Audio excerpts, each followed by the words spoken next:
Live. Okay. New Regal Radio. I'm DJ Adam, and you are in Lurch's Lair. And we are having, over on Facebook Live, we are having a very heated discussion about Star Trek. I'm definitely a Star Trek The Next Generation. That's how I came on. Dawn, the original series, and we're talking about the new movies, the Christopher Pine movies, which Dawn hasn't seen past the first one. No. I'm just describing right now the second reboot movie where at the end of it, Spock is the one that, Kirk saves the ship. It's the reverse of Star Trek 2. They totally ripped it off. And yes, it is Spock sitting outside screaming, yelling Khan. No, you can't. No, you can't change it up. Like, that is the most iconic sci-fi thing that just sticks in my brain. Like, I'll tell you right now, the first official horror movie that I remember ever watching with my dad, because my dad, basically in my interview for the magazine, my dad is a huge influence on my sci-fi and creepy, crazy movie obsession. He just, the first movie I ever watched was Creature from the Black Lagoon.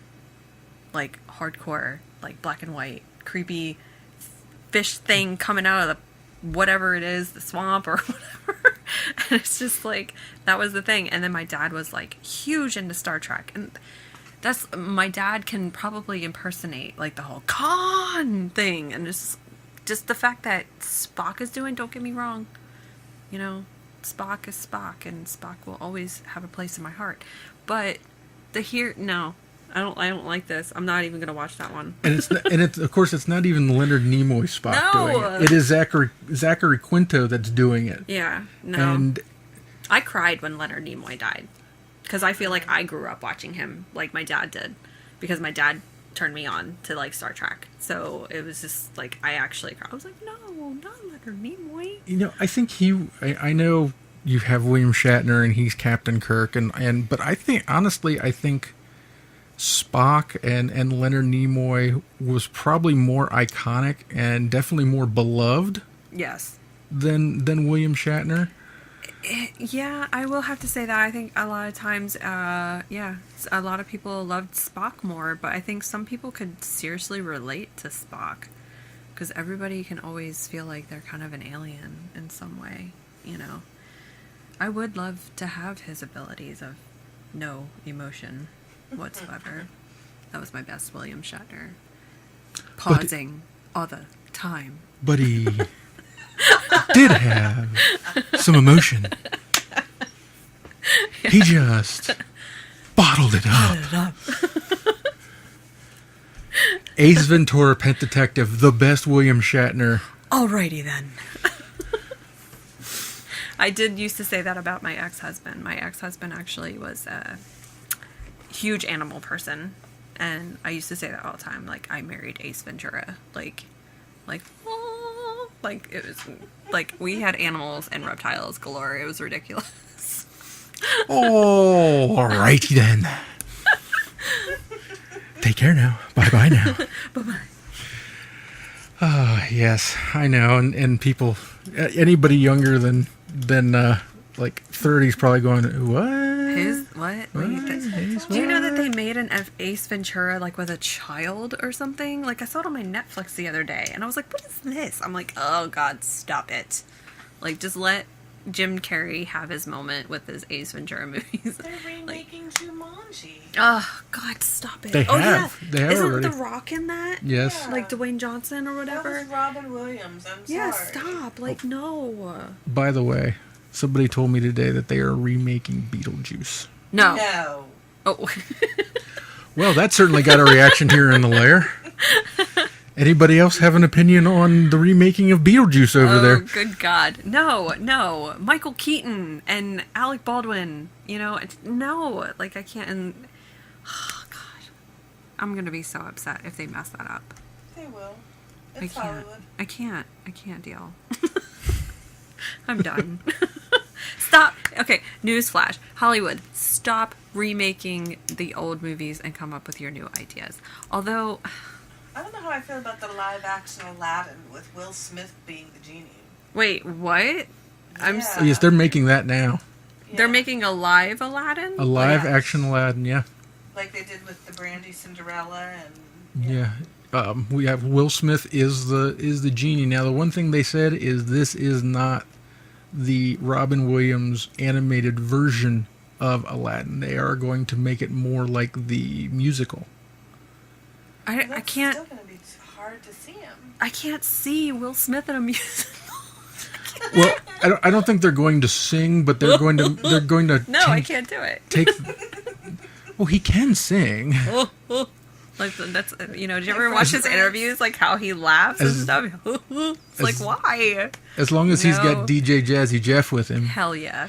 But yes, Summertime right there. They are going. They're redoing that. They're making that right now. No, I can't deal. Well, Like- the thing is the cartoon, the actual movie, they wrote that specifically for Robin Williams. Yes. Because the first time they went to him and said, "Hey, asked him about it," he said no. And the guys that were going to do it were like, "Now what do we do? Because we literally wrote this specifically Yeah, for Robin you Williams." to do it. And then eventually, I guess he was doing a project, which is why he couldn't do it. Oh. And I It was guess probably Mrs. Doubtfire. by the I time, think it was. actually I do, yeah, I think it was. And by the time because they thought, oh, we're going to rewrite this entire script because no one else can pull this Pulls off. off, yeah. So by the time they got back around to trying to pick somebody else, He finally could- was like, you know what? they I'll do it. they're like, you know what, let's go try Robin one more time because that's who we really want. And by that time he could do it. Yeah. And they said, it really didn't matter that they wrote the script because he ad-libbed a lot of his stuff anyway. He does all the time.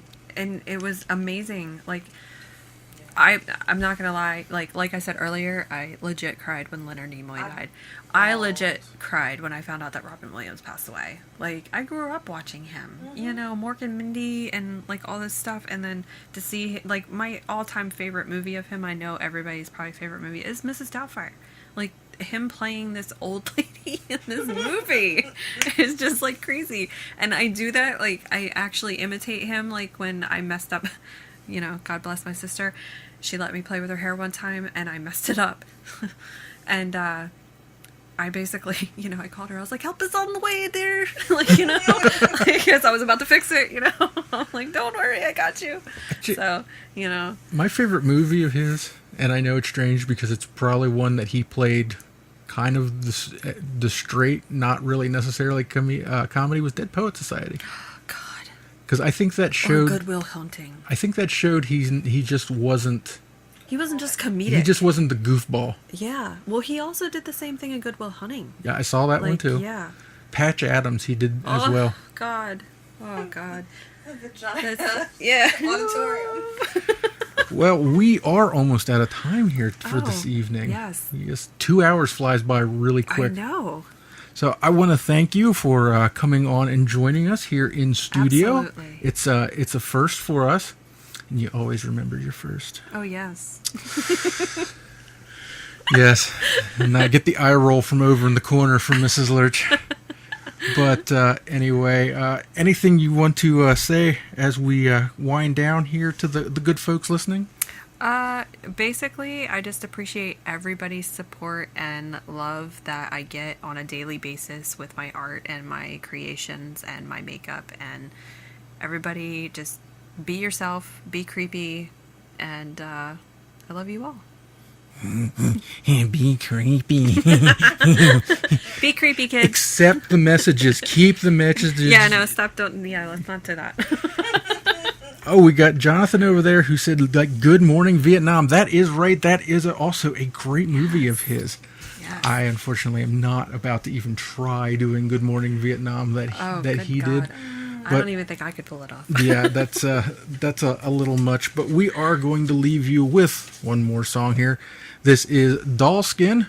The song here is called Shut Up, You Miss Me. make sure you go over and check out Dawn's YouTube page. Go check out Makeup by Flynnderella on Facebook. Some incredible work out there. Go check it out and give it a like and share. Don't forget to share. That's what I preach here. The same thing with the bands. If you hear something, go like them, share them, and support them. That's my message for this evening. Now, we will be back Sunday at 6 p.m. We're going to have our independent music show then, so please come and join us. Until Sunday, everybody have a good weekend.